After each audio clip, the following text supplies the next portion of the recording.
शांति। आज का विषय है याद की यात्रा से तुम्हारी कमाई जमा होती है कैसे। उत्तर है मीठे बाबा कहते हैं जब हम आत्माएं उनको याद करते हैं उस याद से हमारी कमाई जमा होती है और कमाई से पाप कर्म भस्मी होते हैं और हमारा भाग्य बनता है।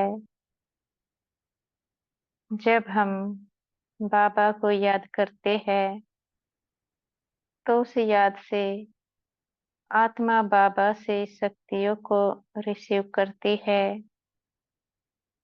उन शक्तियों को प्राप्त करे आत्मा अपने खोए हुए गुण और शक्तियों को फिर से प्राप्त कर लेती है। जब आत्मा के खोए हुए गुण शक्तियां प्राप्ति हो जाते हैं तो आत्मा शक्तिशाली हो जाती है। उन शक्तियों से आत्मा के पाप कर्म भस्मी हो जाते हैं। हम जब प्रतिदिन बाबा को याद करते हैं यह हमारी याद की यात्रा पर डिपेंड करता है कि हम किस विधि से बाबा को याद करते हैं। जब हम ब्रह्मा तन को देखते हैं उसमें भी बिंदु को देखना है तो क्या उस समय हम स्वयं को भी बिंदु देखते हैं। अगर उस समय हम स्वयं को बिंदु नहीं देखते हैं तो यह यथार्थ याद नहीं है क्योंकि अपने को बिंदु नहीं देखा है। जब तक स्वयं को बिंदु देखते हुए बाबा को याद नहीं करेंगे तो आत्मा में करंट आएगा कैसे। आत्मा में बल आएगा कैसे।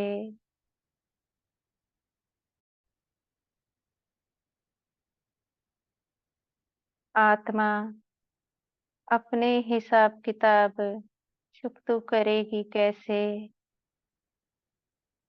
स्वयं को आत्मा समझे परम पिता को भी आत्मा समझे याद करने वाले सब नंबरवार हो जाते हैं। जो जितना बाबा को बिंदु समझे स्वयं को भी बिंदु समझे बाबा को याद करते हैं उनकी कमाई उतना ही जमा होती है। कमाई जितना जमा होती है पद भी उतना बड़ा प्राप्ति होता है। जिनका स्वयं को बिंदु देखने का अभ्यास नहीं होता है अपने को शरीर समझे बाबा को याद करते हैं उनके पद छोटे हो जाते हैं क्योंकि आत्मा देखने का अभ्यास ही नहीं किया है। उदाहरण के लिए जैसे कि भक्ति मार्ग में पहले अनेक नाम रूपों में बाबा को याद करते आ रहे थे वह भी स्वयं को देही समझते हुए तो वही तो बात हो जाती है। अभी भी अपने को आत्मा नहीं समझते हैं तो क्या फर्क हो गया भक्ति मार्ग की याद में और इस समय ज्ञान मार्ग की याद में। बस इतना फर्क ही हो जाता है उस परम पिता की पहचान मिल जाती है अपनी पहचान मिल जाती है, अपने 84 जन्मों को जान लेते हैं। पर ऊंच भाग्य तो बन नहीं सकता है, क्योंकि आत्मा की प्रैक्टिस देखने की जो कि नहीं है।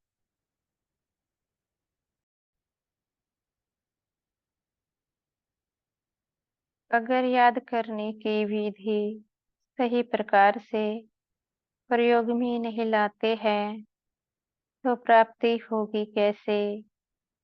अगर शीघ्रता से अपने हिसाब किताब चुकतो करने हैं, तो अपने को बिंदु रूप में देखना है और याद की यात्रा को बढ़ाना है। अब हम कैसे बिंदु को देखें? आत्मा अपनी 2 आँखों से शरीर देख कर कर्म करती है।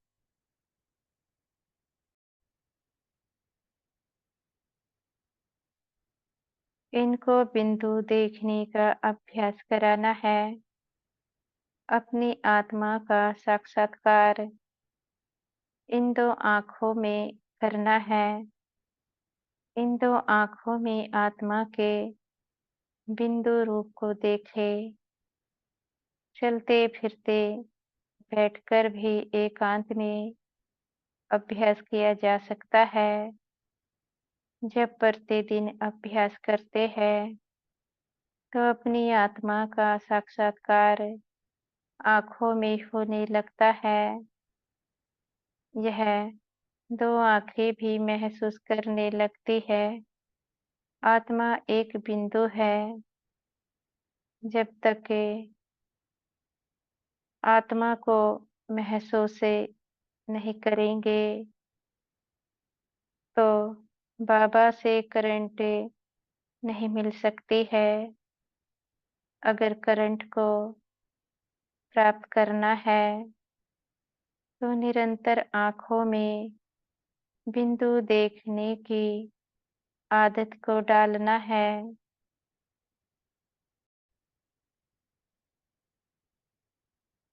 जब बिंदु देखने की आदत आँखों को लग जाती है, तो निरंतर बाबा से करंट भी मिलता रहता है और तेजी से हिसाब किताब भी चुकतो होते हैं।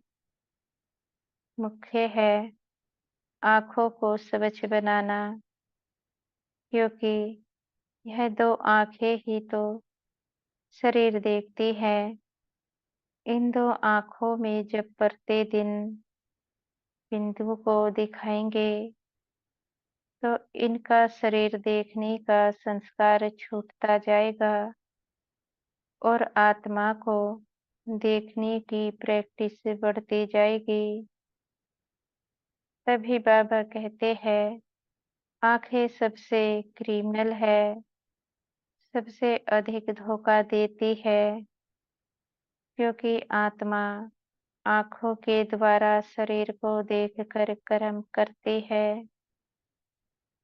तो आत्मा को देखने की पढ़ाई तो आँखों को करानी है। यह स्वयं से पूछना है, हम कितना आँखों में बिंदु को देखने की प्रैक्टिस करते हैं। जब तक आँखों में बिंदु देखने की प्रैक्टिस ही नहीं होगी, तो कैसे अपने को आत्मा समझा जा सकता है। इसलिए आँखों को बिंदु देखने की प्रैक्टिस कराए। जितना जो प्रैक्टिस कराएगा, उतना तेजी से हिसाब किताब चुकतो होते जाएंगे। शीघ्रता से देह भान समाप्त होता जाएगा। उनका भाग्य भी उतना ऊंच बनेगा। जैसा भाग्य, वैसा वह विश्व के मालिक बनेंगे। अच्छा, ओम शांति।